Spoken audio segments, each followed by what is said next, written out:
I feel like that's the key for the TOEFL. You have the mask and you also have your headphones. The fact that I could hear my voice really, really helped me to kind of feel more in control of the section. The first time I did practice with notes, I used the entire sheet with a bunch of things. Hi guys, welcome back to TOEFL with Juva. Today I talk to Lívia. Lívia just took the TOEFL and she's going to talk about her experience. Hi Lívia, how are you doing? Hi, I'm great. How are you? I'm great too. Thank you. Thank you so much for coming. It's really awesome that you want to talk about your experience. First, tell us a bit about yourself. What are you doing and where are you from? I'm 18 years old and I'm from Brazil. And right now I'm preparing to apply for American universities. And that's why you took the TOEFL, right? Yeah. Exactly, because you need it for the application. Yes, it is required to most of the universities. Lívia, you took the TOEFL in the test center. What was your experience like?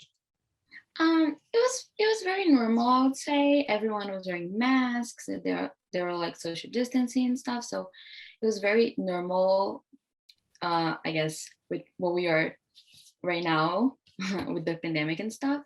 I didn't have any trouble with like computers and stuff. Everyone was super prepared. They were very helpful.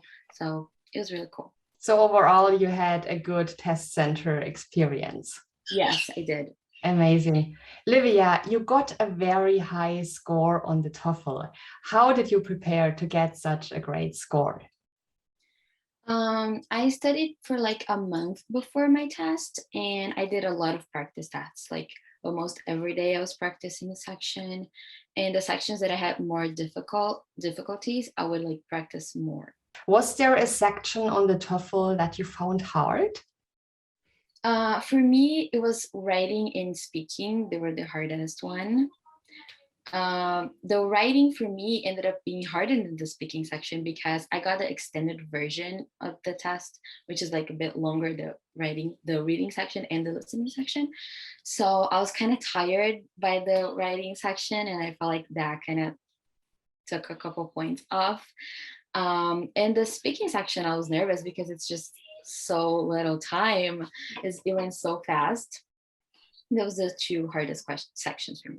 You mastered the speaking section really well. You got a very high speaking score. How did you prepare, especially for TOEFL speaking? Yeah, so I knew that I was more insecure about the speaking section, so I focused it a lot when I was practicing. And I would say the templates for the answers are like amazing because they just give you like a direction on where you should respond and stuff.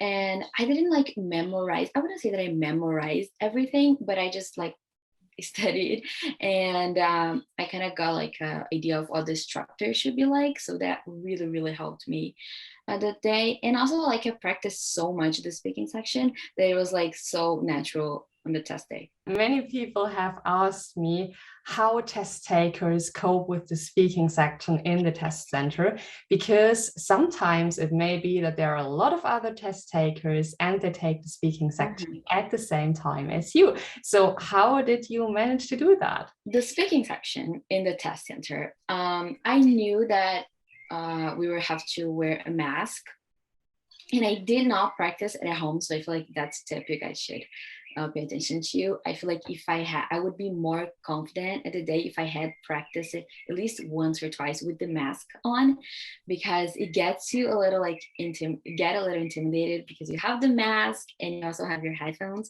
So it was really bad for me because I couldn't hear my voice, and I knew that. So and everyone's talking at the same time, obviously. So I did like kind of a risky move, I would say, but I just took my headphones off when I was speaking so I could hear my voice because the mask was on top of my mouth and I couldn't hear.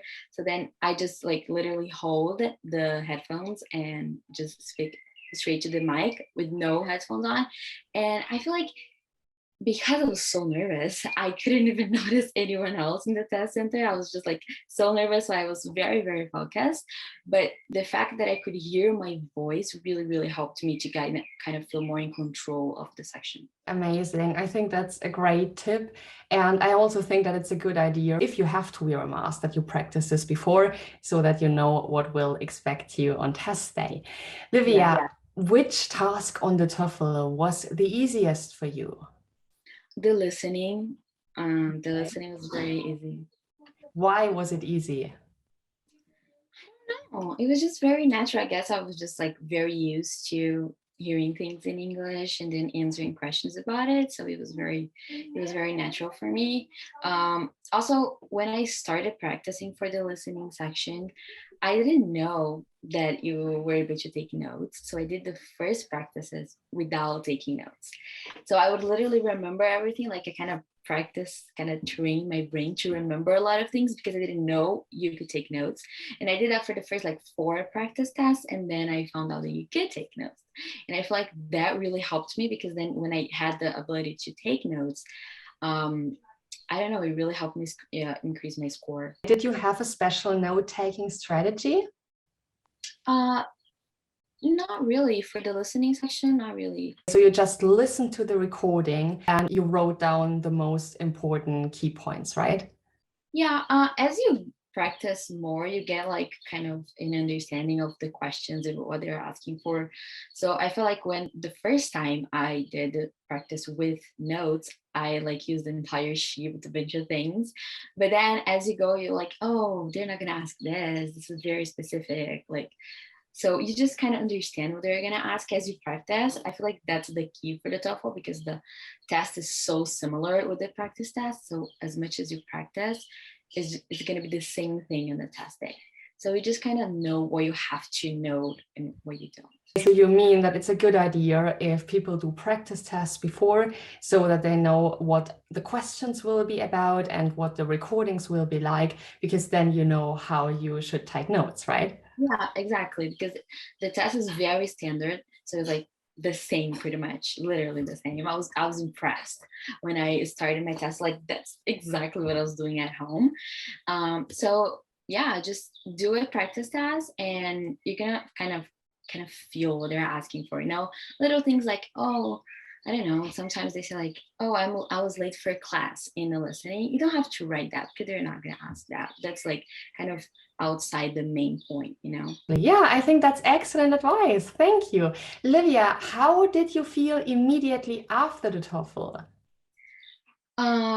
So I was very anxious to know, especially my speaking section, because there was I was very insecure about it. So I was very anxious, but I felt very relieved. I was happy after. I felt like I had like a good performance. Amazing. Yeah, in the end, you got a great speaking score and you got an amazing TOEFL score and you can apply to your dream university. So that's Yeah. awesome. Lívia, thank you so much for this interview. Thank you for giving us an insight into what your TOEFL experience was like. And I wish you all the best for your application and your studies. Thank you so much. Thank you for having me. You're so welcome, Lívia. Bye-bye. Bye.